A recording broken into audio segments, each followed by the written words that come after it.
A Casa Espírita Allan Kardec de Cerquilho apresenta a palestra Jesus e a Atualidade, ministrada pelo Sr. Pedro Roberto Gavioli.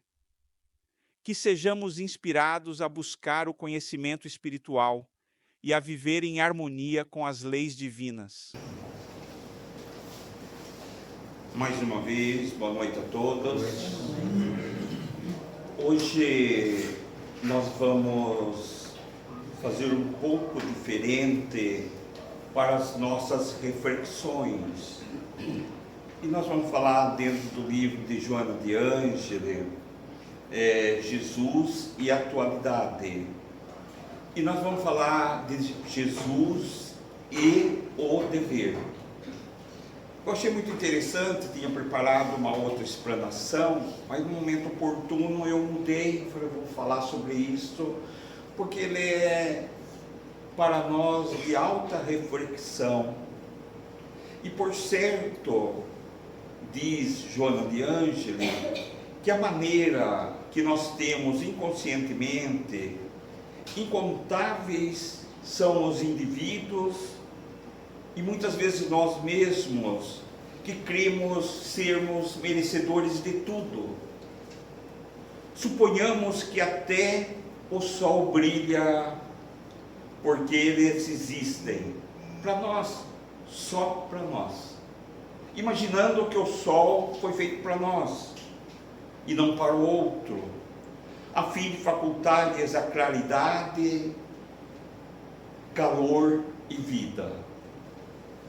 Isso nós começamos a entender que é para todos nós, de certa maneira, inconscientemente ou consciente, os indivíduos, a humanidade em si, tudo que temos é para todos. Individualmente nada é feito, somos uma coletividade. E muitas vezes nós nos fechamos nos nossos valores, nos valores que nós atribuímos, que nós possuímos, quando nos defrontamos com uma realidade qualquer. Mas vamos falar da realidade espiritual. Muitas vezes nos amarguramos, e quantas vezes nos amarguramos ou rebelamos-nos, partindo para a agressividade. E quando não conseguimos partir para a agressividade numa rebelação que nós temos, caímos na depressão. Porque não conseguimos agredir, não conseguimos atingir, caímos na depressão por vontade própria, por não sabermos ou por nos individualizarmos, achando que somos o centro das atenções, quando na verdade nós somos uma coletividade, um pelo outro, um para o outro. Muitos de nós não assumimos as responsabilidades que nós viemos aqui fazer nessa presente existência. E aí nem cumprimos com os deveres que nos cabem. Mas quais são os deveres que nos cabem? Temos que nos perguntar: o que é que nós viemos fazer? Quais foi a responsabilidade que nós assumimos no plano espiritual antes de nascermos? Porque nós espíritas, e qualquer um de nós, se pensarmos um pouco, não precisamos ser espírita para isto, sabemos que nós temos um planejamento, que Deus planejou algo para nós, e que nós não caímos de paraquedas ao acaso. Então, muitas vezes, os grandes problemas que nós carregamos conosco, que ele ressurge no físico, ou muitas vezes na mente, como uma depressão, uma fobia, coisas desse gênero, são a falta de responsabilidade para com os deveres que nós não cumprimos. Porque na verdade, aquilo que nos foi designado cumprir, é o equilíbrio para nós, é a contrabalança. E nós não entendemos muito isto, e deixamos nos elevar pela individualidade, pelos melindres, pelas dores. Não pode haver isto. Nós temos que entender que somos uma família em Jesus. E temos o dever um com o outro aqui, independente se você conhece ou não. Então, às vezes, nós nos comprometemos para logo abandonarmos a empresa, o trabalho, aquilo que nós realizamos, que comprometemos realizar, acusamos os outros por aquilo que nós deveríamos fazer, achamos um ponto para acusar alguém, para você sair fora da sua responsabilidade, sentindo-se injustiçados. Quem de nós somos injustiçados? Se o próprio Cristo veio ensinar, todos nós somos devedores, não há ninguém aqui melhor do que ninguém, nós somos todos como um colar de pérola, não tem ponta, não tem em cima nem embaixo.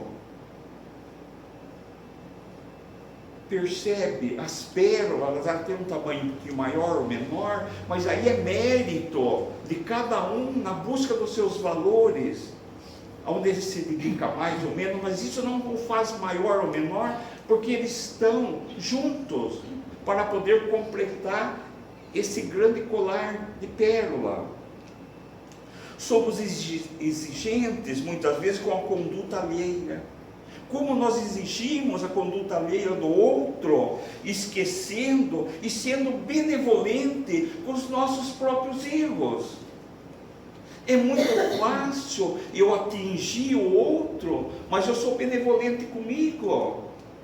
Quer dizer, eu só acuso, porque quando eu acuso alguém de alguma coisa, na verdade é eu vendo no outro quem eu sou, ou é mentira? Geralmente nós vemos nos outros quem somos, não generalizando, mas quase que 90% é isto. Então sempre estamos estremunhados, tornamos-nos um pesado fardo na economia social, na economia da vida, na sociedade, no meio que nós trabalhamos, que estamos, na religião, aonde quer que estejamos, muitas vezes nos tornamos um fardo extremamente pesado.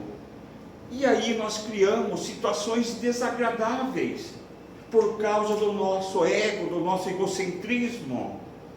Esquecemos que nós viemos aqui para ser humildes, para trabalhar esses valores.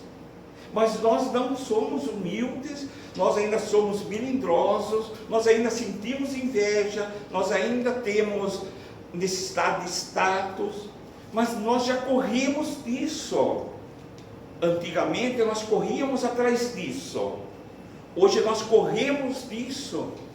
Então se diz assim: seja bem-vindo, é para vocês a casa. Jesus é para nós, esse que já está querendo modificar.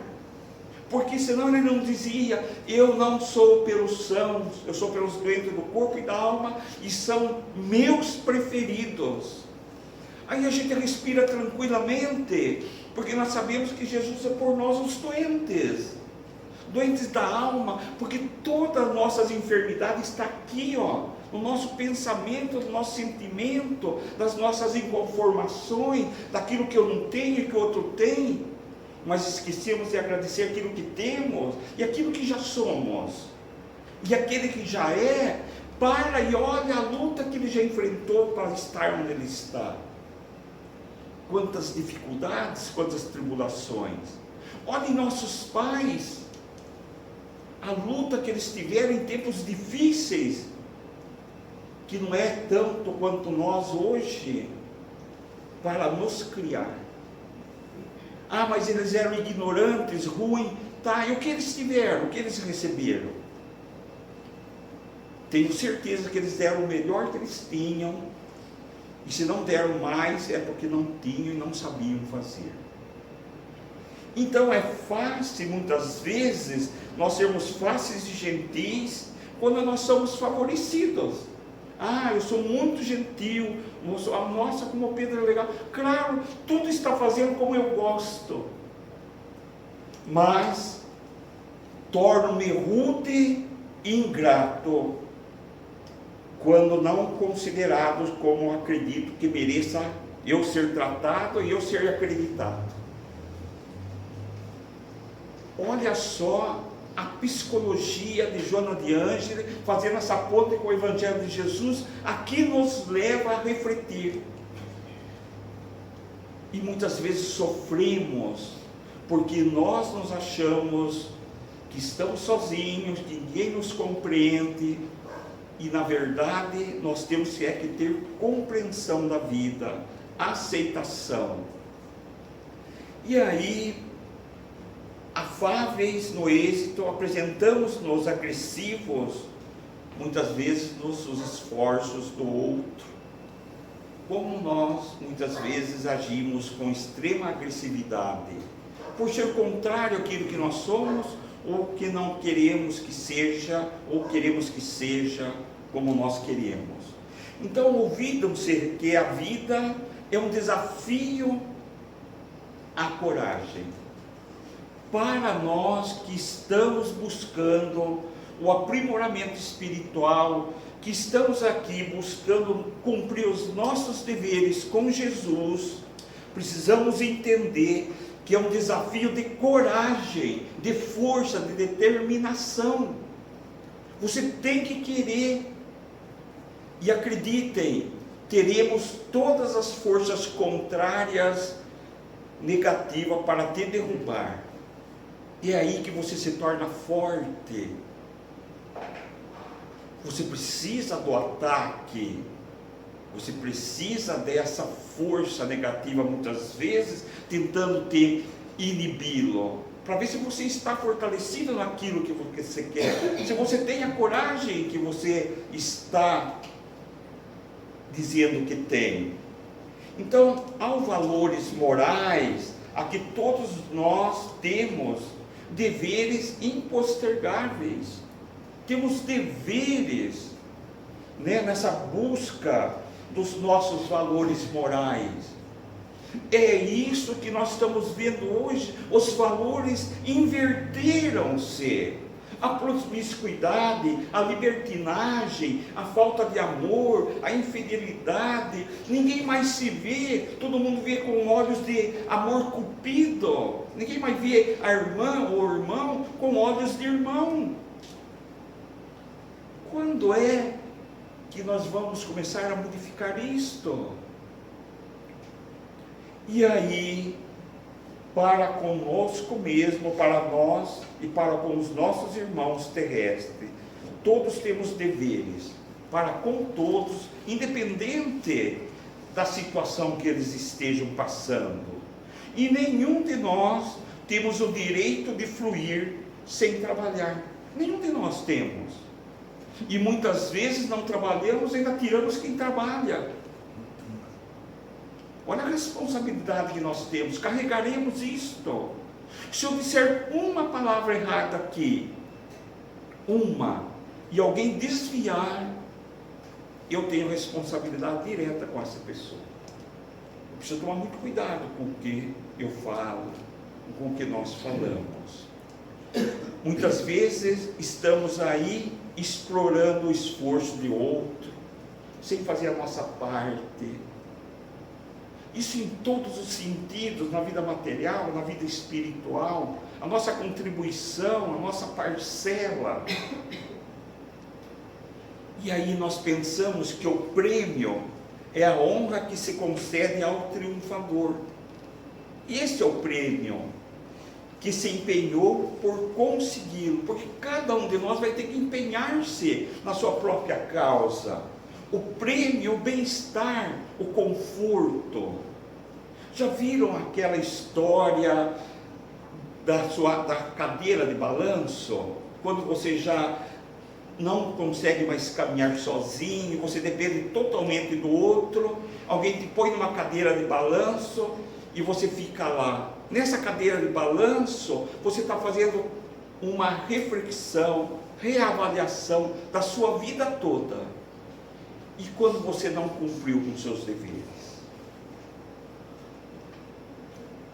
Então, o dever de cada um o conduz à empreitada da sua própria evolução. Tudo que você faça ao outro, você faz para você. Mas você precisa ter a humildade de entender que o outro não pensa igual a você. E você tem o direito de expor, mas nunca de impor. Porque pergunto para Jesus, por que fala por parábolas? Porque vós ainda não podeis compreender tudo. Então ele conta historinha. Quando ele fala que precisamos pôr candeeiro a candeia no candeeiro, não debaixo do cesto. Ele usa uma linguagem tão vulgar, não, tão pequena, da época, que se colocava a candeia sobre o candeeiro para iluminar. Se pôr debaixo do cesto, que valor tem? Mas aí ele nos fortalece. Se a nossa fé for do tamanho de uma semente de mostarda, fazemos o que ele fez e muito mais. Podemos transportar montanhas. Essas montanhas, no sentido que Jesus quis dizer, são o orgulho, a vaidade, a pretensão, a ira, a dor, os melindres. Essa é a nossa luta. Isso tem acabado com um monte de irmãos. O melindre, o orgulho, a vaidade. Nós não temos sabido ser humildes. Muitas vezes nós temos que se calar e engolir de travessado. Mas depois você diz, ainda bem que eu me calei. Porque uma vez dita, é como a flecha, né? Não tem volta mais. Então, esse esforço vai sempre resultar nos valores morais daquilo que você faça, porque você vai moldando. É uma lapidação que você vai fazendo na alma, no seu espírito. Então seria, ou melhor, ser útil em toda e qualquer circunstância. Essa é a importância, não é só na casa espírita. Onde você estiver, seja de qualquer forma, procure ser, procure fazer, favorecer, porque tudo isso vai acrescentar no seu progresso espiritual. Viver com dignidade, sem passar, sem atrapalhar. Se não posso ajudar, não atrapalho. Mas a doutrina espírita diz assim, né? Que só de não fazer o mal, o bem já é um mal. Olha só, eu não faço o bem, mas também não faço o mal. Só de não fazer o bem já é um mal. Olha a responsabilidade que nós temos. Então são algumas das expressões de dever diante da vida. Isso é normal e deve ser natural em nós. A gente fala assim, né? Usamos um termo só para nós avaliarmos um pouco no sentido figurativo. Olha aquele ser lá, um viciado em droga, ladrãozinho, não sei o quê. O que é nosso irmão que caiu nas armadilhas das drogas. Mas eu não posso levar ele para dentro de casa, ele me mata e rouba a minha casa. Mas eu posso orar por eles em vez de atacá-lo com palavras. Olha, a oração tem um poder enorme que nós não imaginamos. Um pedido que nós fazemos a Maria de Nazaré, a Jesus, para eles é uma ordem. E é tão nobre para Deus e para a espiritualidade alguém pedir por alguém. Quando no momento que nós vivemos, ninguém pensa em ninguém senão em si mesmo. Quando alguém pede por alguém, não sei de onde, isso é muito considerado no plano espiritual. Então, a inovidável parábola de Jesus denegou o seu comportamento do homem, que se esforça e merece respeito. Todo aquele que se esforça, que luta, né? E aí ele diz assim, demonstrando-lhe sempre a fragilidade. Nós somos extremamente frágeis. São algumas expressões do dever diante da vida. Então, eu vou só ler essa, para nós encerrarmos, vou ler essa parábola que eu achei muito linda. Ela diz assim, está em Mateus, né? Mateus, diz Jesus, recorda que havia um homem que tinha 2 filhos. falou ao primeiro: filho, vai trabalhar na vinha. Ao qual esse filho respondeu: sim, senhor. Porém, o filho, refletindo um pouco, resolveu mais tarde não ir. Aí ele fala ao segundo filho para ir trabalhar na vinha. Ele disse: eu não quero trabalhar. Todavia, arrependido de ter falado: eu não quero trabalhar, ele foi. Qual dos dois entendeu a vontade do pai? Aquele que falou: não, eu não vou. Mas depois ele entendeu o pedido do pai e foi. Perguntou o mestre, e os interrogantes respondeu o segundo, logicamente. Assim é conosco, às vezes as pessoas pedem para lá: faça isso. Eu não vou fazer, não. Aí daqui a pouco você vai lá e faz. Porque você entendeu a necessidade, a responsabilidade que você tem de fazer. Ah, hoje eu tenho que ir na casa espírita da paz, fazer palestra, trabalho mediúnico, da sustentação, e todo o trabalho. Ah, não vou hoje. Não, eu tenho que ir. É dever meu. Porque isso vai acontecer com a gente. Muitas vezes nós vamos não querer vir. Ah, mas eu tenho trabalho, eu não posso. Não, mas o dever lá, a base minha é lá. Eu tenho que ir. Ah, tá bom, eu vou. Chega na hora, arruma alguma coisa para fazer e não vem. E vai passando a vida. Não é assim? Então nós defrontamos nessa experiência a ação da promessa, do fato, sempre da intenção, mas nunca da realização. Então precisamos tomar muito cuidado com tudo isto. E aí, uma historinha para nós entendermos bem o que é a nossa vida. Muitas vezes choramos, desesperamos pelo desencarne, por um ente querido que retornou à vida espiritual. Mas vou contar algo para nós pensarmos e nos consolar. Quando nós nascemos, você imagine que você está no ponto de partida de uma maratona. E você sai nessa grande corrida, e você vai sendo amparado nesse caminho com água, com toda a equipe de proteção, tudo cercado, e você vai indo. Aí você, quando você chega nos 45 a 50, você começa a decair, né? Ruga, dói aqui, dói lá. E você não percebe que nós estamos chegando no ponto de partida. Em segundo lugar, em primeiro, ou em décimo, não importa, você chegou no ponto de partida. Sabe qual é o ponto final? É o nosso desencarne. Como é que nós vamos chegar no ponto final? Como vencedor, como insistente, mesmo que não cheguemos em primeiro lugar, mas como lutador, persistindo, realizando, porque muitas vezes nós vamos entrar nessa linha de corrida, nessa maratona, mas não temos no momento devido preparo ainda. É os primeiros exercícios, nos próximos anos, que serão as próximas existências, estaremos aptos a chegar em primeiro lugar. Percebe, meus irmãos, que a vida é o ponto de chegada. Por isso nascemos. Então é isto. Desejo muita paz, muita luz. Assim que nós adentrarmos na sala do passe, vamos nos preparando para podermos receber aquilo que precisamos, para que a espiritualidade nos assista, né? Se você gostou deste vídeo e quer ficar por dentro de mais conteúdos como este, não esqueça de deixar seu like, se inscrever no canal e ativar o sininho para receber notificações sempre que tivermos novidades.